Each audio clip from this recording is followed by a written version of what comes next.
Welcome. Hi, this is Carol Mixon Crindle from Skill Check, and we're going to be talking today about coping with difficult customers. And at times, it's not easy, and I guarantee you, I know that from firsthand experience. But what I'd like to do today is just talk about how we can please customers and really help them through the process of moving and storing and just stressors in life, because I think there's lots of those. Top 10 stressful life situations. I think, this is the hard part about self-storage is, we think, oh, we have storage spaces and people use them, but yes, but why? Why do they need self-storage? Well, there's lots of reasons that people use self-storage and need it, sometimes short period of time and other time long periods of time. But let's look at the top 10 stressors in life. Well, the first one is death of a spouse. That would be pretty devastating. Divorce, well, I've done that twice, so I can tell you that's pretty stressful. Marital separation, that would be another one. Jail term, that's like one of my nightmares. Like I would hate to be in jail, so that might be number one for me. The death of a close family member, that's a tough one. Personal injury or illness, marriage, I think that's like jitters. I don't know, you're getting married and then you're worried about getting divorced. No, not really. So how about getting fired? That's one. You have to lose your job. You might lose your home. You may be moving or retirement. So those are, but look, the top 10 stressors in life here, not only are these pretty serious things that happen to people in their lives, but moving is on that list, and storage and moving go together.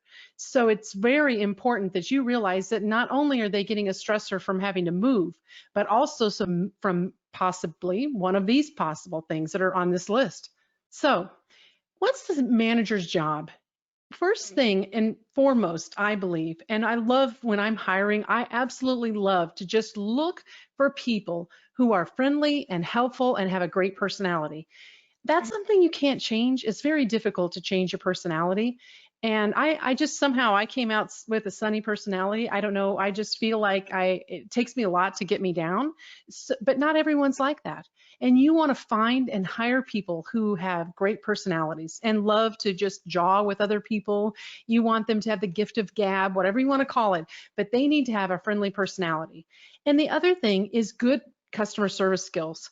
It's important to be able to handle customers in very stressful situations like we just talked about, and the moving process, and a person that can sell. If they have difficulties selling something, it would be difficult. I guess this job would be very difficult for them because you have to sell a lot of different aspects. Sometimes maybe not the location they wanted. Maybe it's upstairs and they don't like that. There's some, they don't have, it has a swing door and not a roll up door. There's just lots of things. And you can say, well, actually there's some good things about this too. So you can kind of give the advantages to having certain types of spaces, like a drive up space versus an indoor space. And also the person has to be able to use a computer. They have to be computer literate anymore. It's very difficult. And so, I just had to have my son come in here to help me to start this, my camera, my electronics here. So I will have to say, I might not be that great at this portion of the job. However, I do pretty well just getting around all the different softwares, generally speaking. It's the hardware I have trouble with. Anyway, the ability to make collection calls, yeah, that's another hard one for me.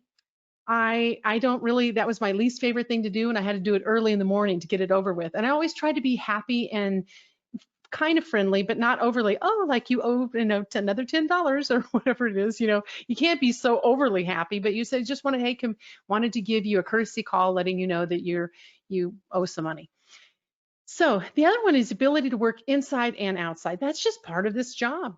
And you need to be organized. The office and the filing and the information in the computer all needs to be really organized. The other thing is capable of follow-up. You need to have follow-through. And I can tell you there are people that I've known in all types of different businesses.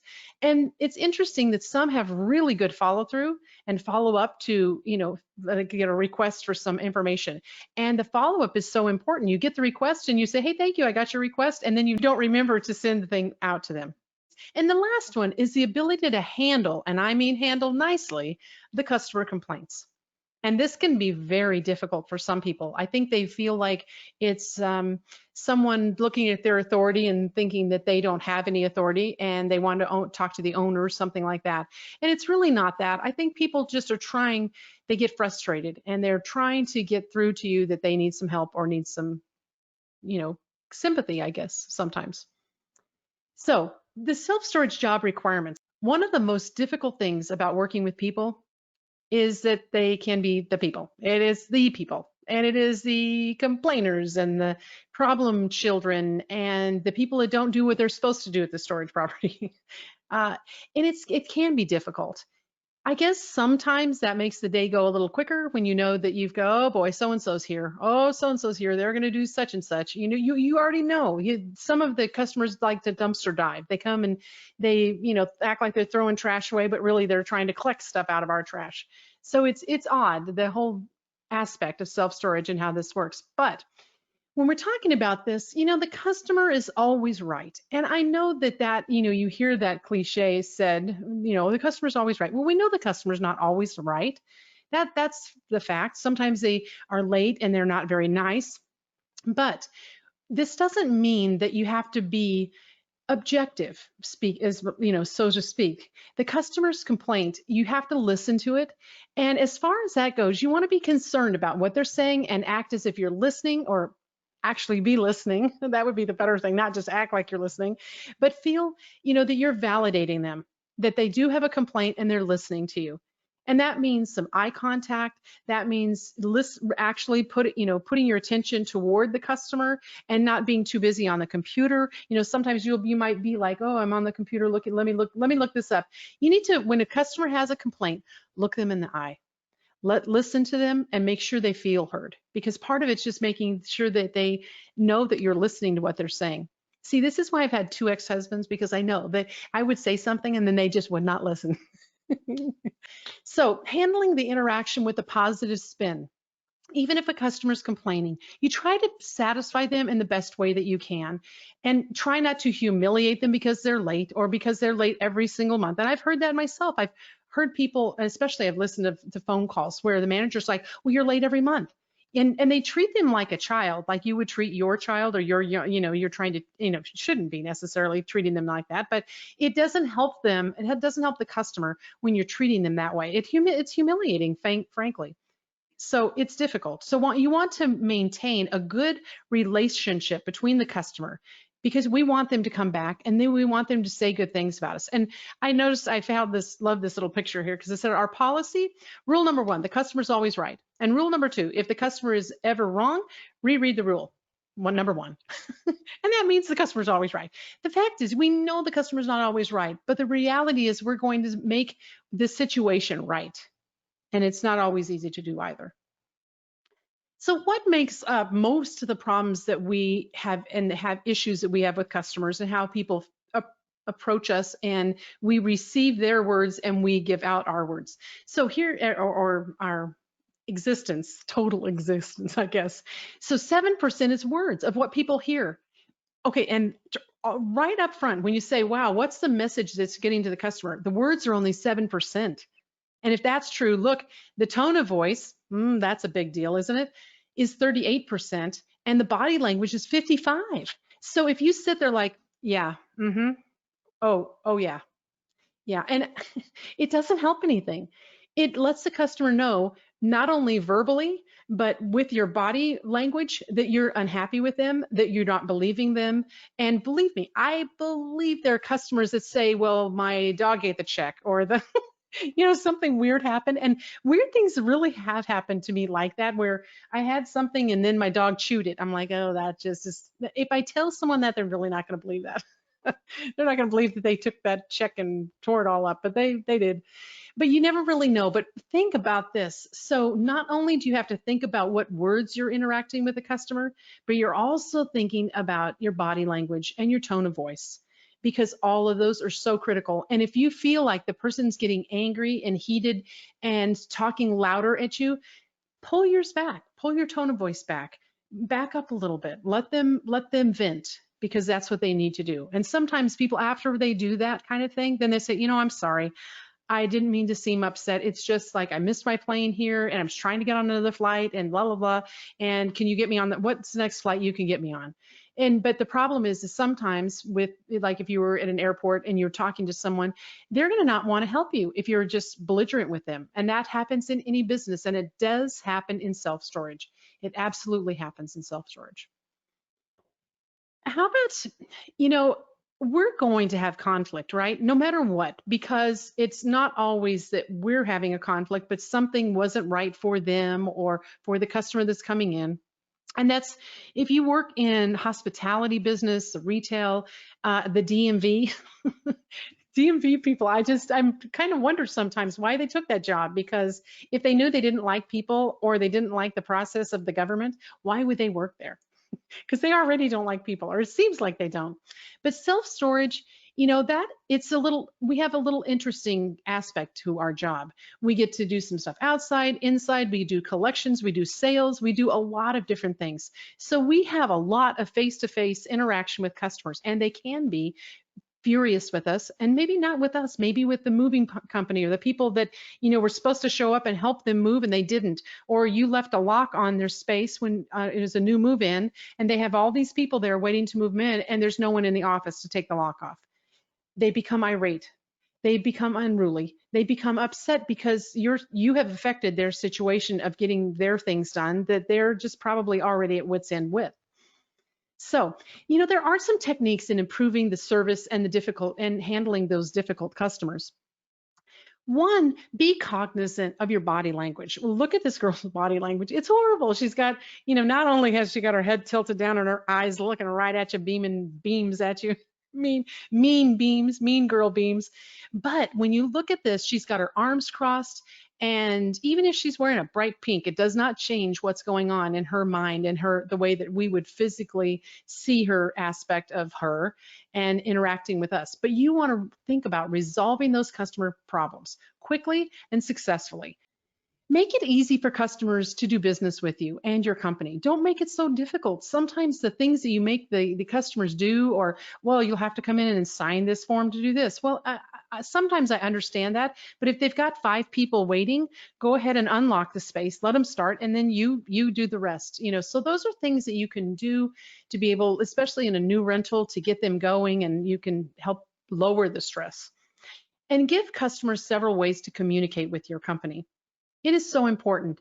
So, you and your home office. I used to put a sticker on the front door, and it said, if you're happy with this, tell a friend. If not, call this 800 number. And not very often, but on occasion, I had calls from our stores. And the interesting thing about that is sometimes it was a manager left the lock on, and so I gave them a code, and was able to get them into the gate. And then when they got there, the lock wasn't off, and then I was like, okay, let me call the manager and I'll have them come over there and take the lock off. And that's what I did. But at least there was a way to resolve it without the person having to come back the next day and then really being mad because they had to pay for the truck the next day, maybe couldn't get the people to help them move too. So you want to give them more than one way to communicate with you, especially in some kind of emergency. And communicating professionally with conflict. This isn't so easy either, because you need to acknowledge the customer's viewpoint.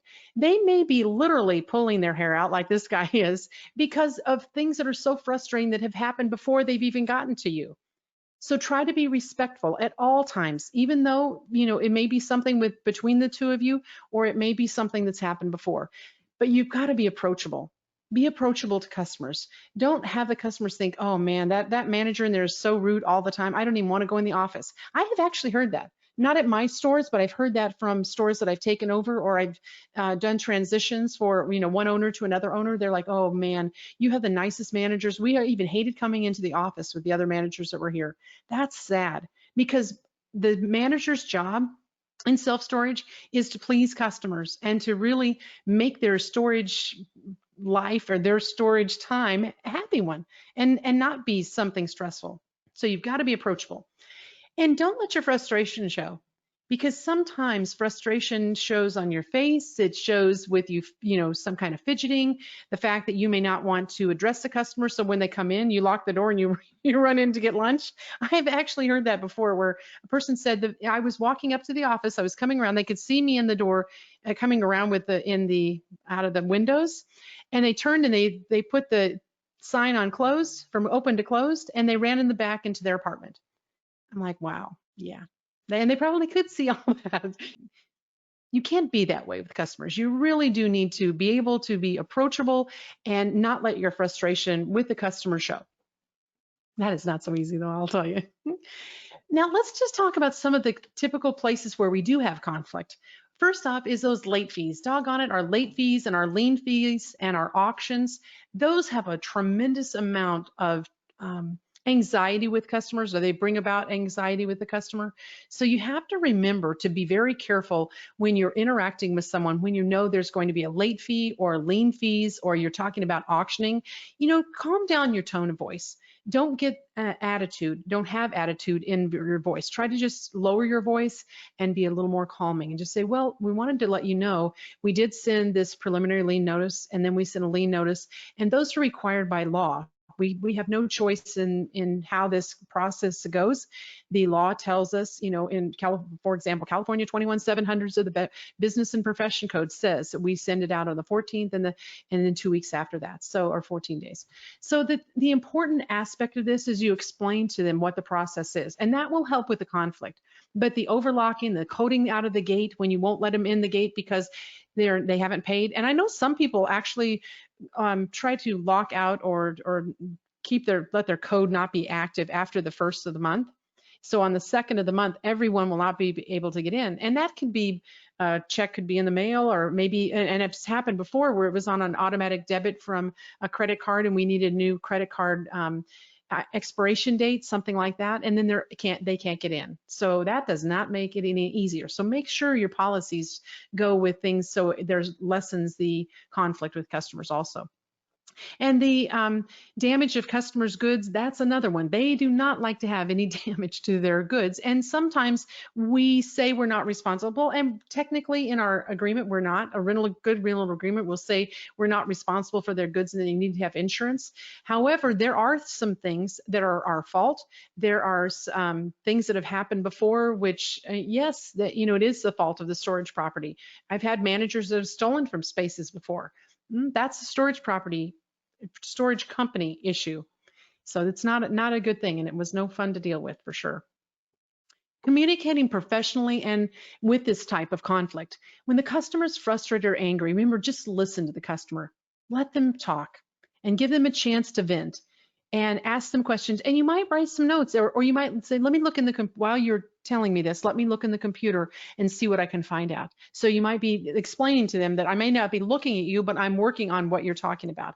So that's really important to do. So explain to them the problem without, let them explain it all before you interrupt, or you don't keep interrupting, because that's another sign of disrespect. And choose your words really carefully. Avoid blaming them. Well, if you pay on time, well, that's not going to work. That's not going to fly. And just say, well, it's important to know that on the 10th of them, you have a 10-day grace period, and after that, you'll be charged a late fee. And I can actually waive your fee, one-time fee, and then after that, that's all the management ability that I have to do. But you certainly, I can give you this first one free. So, but avoid blaming it. Like if you pay on time, you wouldn't have this problem. And I have actually heard that, and it's not even said as nicely as I just said it. And no, try to avoid things like, well, you didn't, or you better, or else, because those are they just inflame people, and they make people upset, and they just feel like, I already know I'm late. You don't have to say and make this any worse. And try not to use humor in a very hurtful way towards customers. I know you can say, yeah, that's so funny because you think you're always doing it and you never do it, and that's like my so-and-so, and then you tell some story or some joke, and it's not so funny. And jokes sometimes, when you're joking in these kind of situations, it's not a good idea. And I've done that just on a couple of times where, in fact, I've done that with my kids sometimes. I'm like, well, I said something funny, and they're like, really? This is funny to you? I'm like, no, no, it wasn't funny. I was just trying to, make a joke or trying to, get you to calm down a little. It didn't work. And they let me know it didn't work either. So this is not the time of humor, especially when there's conflict and the customer's already upset. So here are the things to remember. You need to listen, learn to listen, and apologize, because if it's something that your company's done, apologize for it. In fact, today it's interesting because I got a call from a customer, and he has a lot of units at this storage property, and they went up on all his space except 6. That tells you how many he has. So 6 they didn't go up on. They didn't do a rent increase, and they forgot to do it. And then the owner found out that the manager didn't get those 6 done. So he wanted to go back 6 months and have the customer pay 6 months of the increase that should have been sent to the customer that wasn't sent to the customer. And it was over $3,000. And so somehow I got the call and I sent him to an attorney who needs to send a letter to the owner about this. But I don't think that's right. I just think it's unfair. And sometimes we have policies that are not fair. Or maybe the owner, in this situation, the owner tells you to do something and you're like, boy, I know that's not right. That's not fair. It's not right. It's a mistake I made, and I'm going to own that mistake. I'm going to say, yes, I sent it to these, but I didn't send it to the other on all the spaces. I should have done that, but I didn't.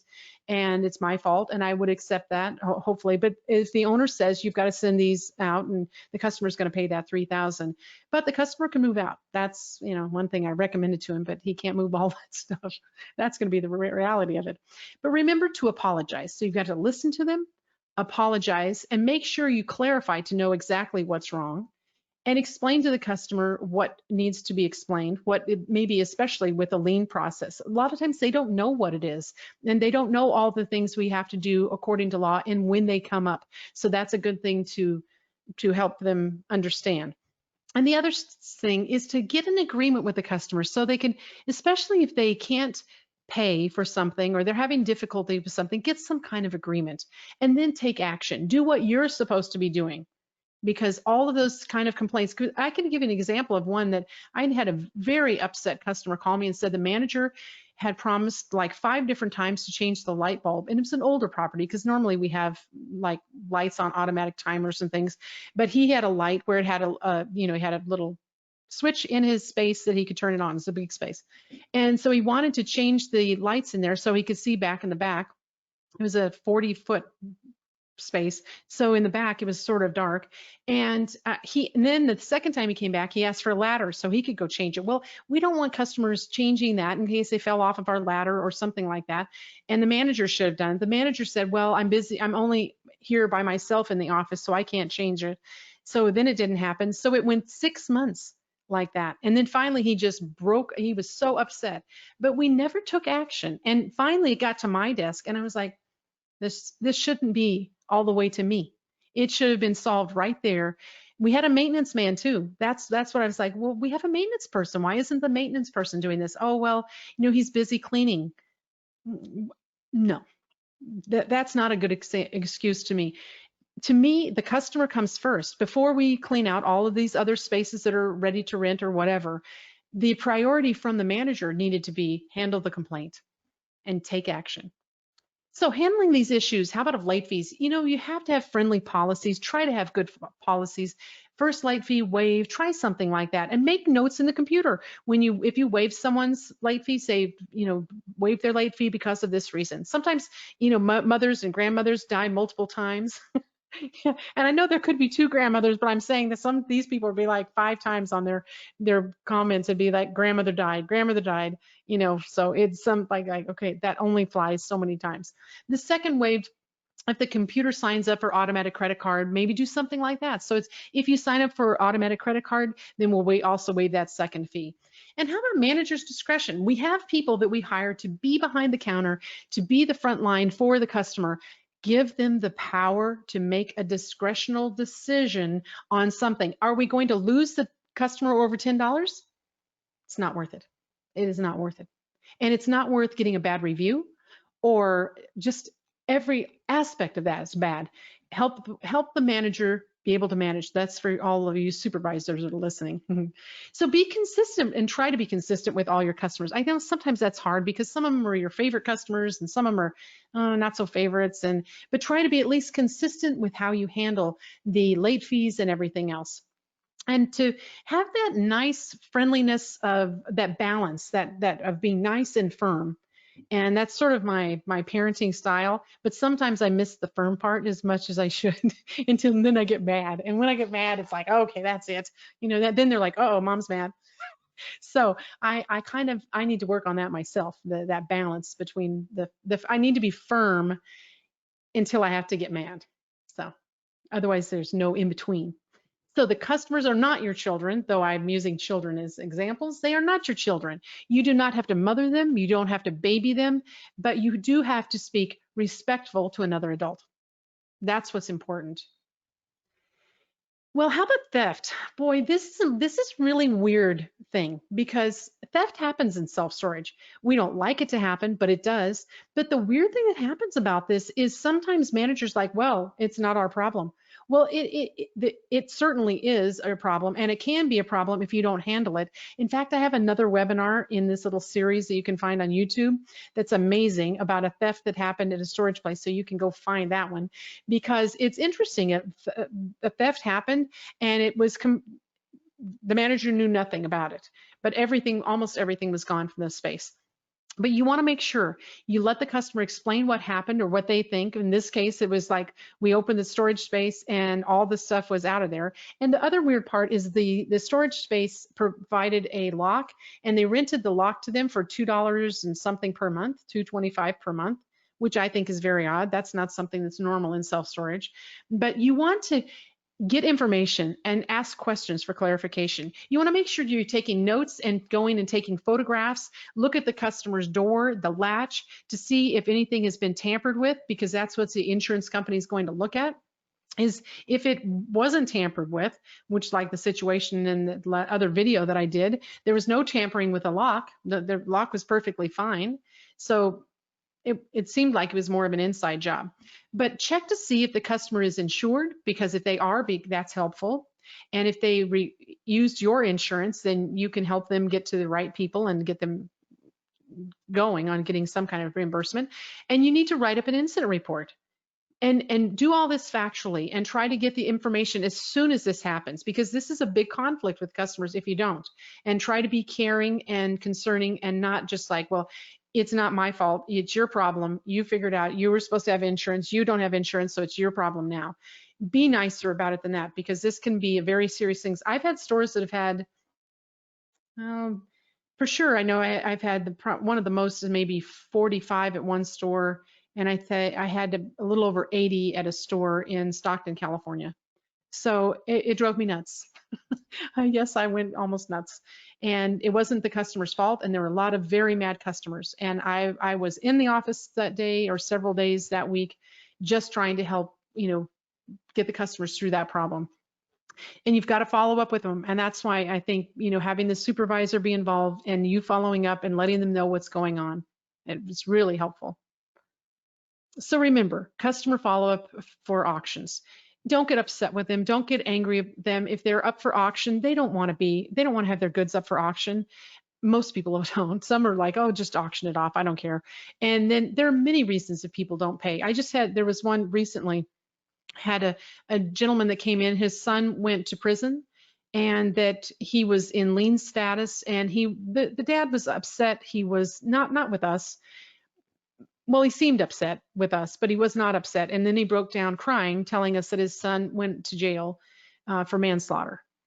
And he was in a car and he was drunk driving. And so, when he came in angry, if we hadn't had some compassion and some care with that customer, he probably would have never told us. He would have just gone away mad. But he came back in, we got him a coffee, we got him some water, we interacted with him, and he explained the situation, and we talked to him about the requirements of the lien and what the process is, and he was telling us what he could pay. So we told him about the pre-lien notice and the lien notice and the inventory process and when those things happen. And I wrote them down for him. I just said, hold on, I'll write those down for you so you know when these events happen, and we can try to see what we can do to work with you with partial payments and things like that. But speak with them as they're an adult. Don't treat them like a child, because that doesn't help the system at all. And make sure you give suggestions or solutions, maybe partial payments, maybe paying for another, getting someone else to help them pay. There's some other things like that. So I'll tell you, when that gentleman left the office, he got in his car and he got back out of his car, came back in, and he said, I have never had a company do this ever before for me, and I've never actually been in this situation, but the way you all handled it made me feel like there's something here in humanity that's working for me. So I thought, well, that's pretty effective. I like that. So people skills, managing these stressful situations, you want to make sure you get all the facts, keep focused on resolving the issue, and make sure you understand what the problem is and that you can explain it back to the customer and be understanding and helpful. I'll tell you, this COVID-19 is making it difficult for all of us. And the things that are happening in interaction of people, it's been pretty tough. And I think the more empathy and sympathy, empathy more than sympathy, but both that you have with people, it's going to really help you and your company. So don't get angry. Don't show your frustration or boredom. Ignore rudeness, because they're not mad at you.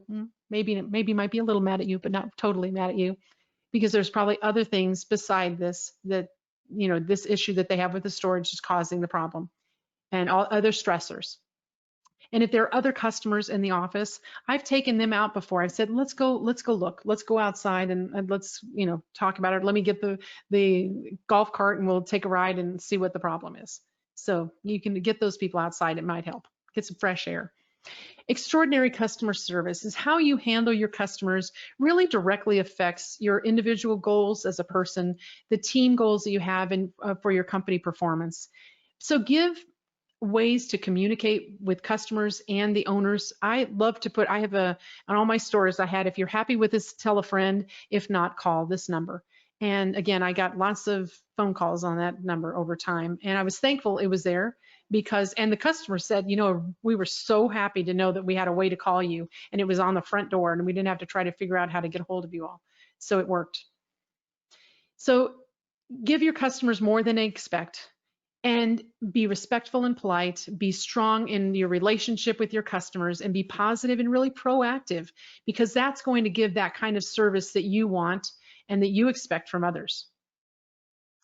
So remember, a lot of this that we're talking about today talks just about training for success. You need to actually interact and come up with situations. Maybe you have a company meeting and you say, okay, we're going to come up with some sample problems or things that customers say and work those out. Role play, have some fun with it. Have one person be the customer and one be the manager, and see how you handle it and see what you can do and act it out. It's kind of fun. So practice handling those difficult situations and inspect what you expect.